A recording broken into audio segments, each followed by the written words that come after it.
This curriculum tip of the week comes from a question asked by MC.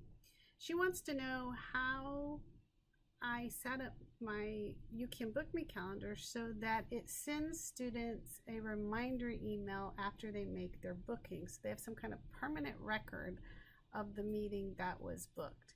So let me show you how the process goes about for the student, and then I'll show you how to set up the email. So once a student comes to your calendar, they find a day and time that they're interested in. They click on that.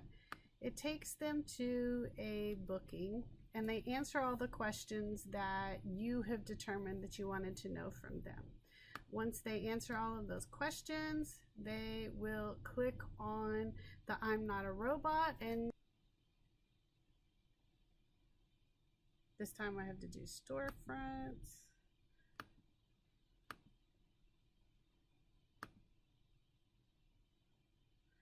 A confirm booking. They're going to get a message right after they've confirmed their booking, reminding them on the day and time. Right away, they'll see that there, and that's how they know. They can add, they have buttons that if they use a Google Calendar or a Office 365 calendar or some other calendar, they can download invites or put it automatically on their calendar. They can write it down, but they can also get an email if you set your calendar up to allow for it. So let's go to You Can Book Me. Let's log in.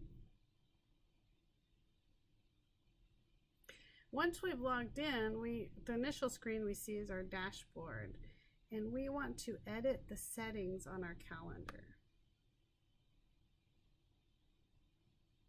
From here, it starts off, we can go through and check all the initial calendar setup, but we want to go to notifications and workflow. And what we're looking for is after a new booking is made. After a new booking is made, you can set up for a confirmation email to come to you. I believe this automatically defaults that it does, but if you're not interested in getting those emails, you can remove that. Just click on the trash can. But then the other one that might not be set up automatically that you can add is the confirmation to the email booker, and this gets sent to them right away. So let's take a look at that.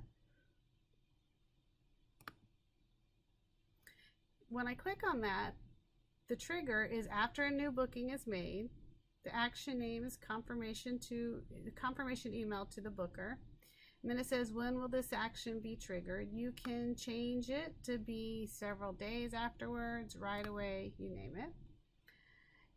It lists the email that you use for a calendar, that's where it's going to come from. If you want to change that, you could by editing it. So if you use your personal calendar, your personal email to run your You Can Book Me, but you want the emails that the students receive to look like they come from your North Star email, you would just edit that and put in your North Star email here. And you can also put in your name. I'm going to do M or L. All right, and then 2 is the booker's email. So that's one of the things that has to come from your booking form is their email address.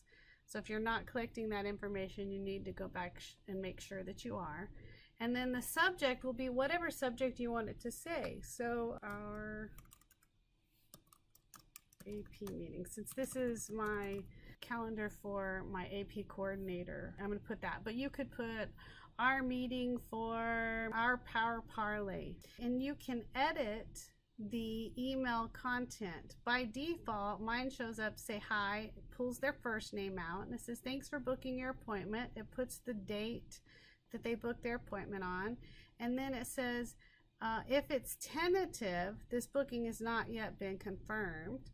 I don't have that option for my students, so it just ignores that. And then it says, here are the details for your records. Your booking starts, and it tells them the start time, tells them how long the meeting is for, reference, and then form fields. It fills the rest of the information from the form fields that weren't already covered above that they entered in will be in the bottom of that email.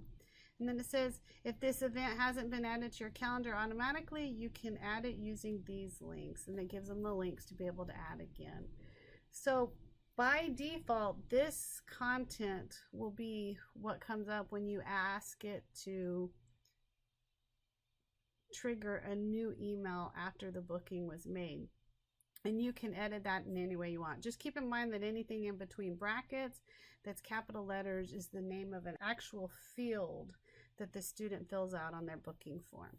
Once you've made all the changes and you're happy with them, if this button down here is not gray, you'll need to click on it to save, but it automatically saves every 30 seconds or so. And that's really all there is to setting it to trigger an email. And let me show you what that email actually looks like for the student. So I made my meeting earlier.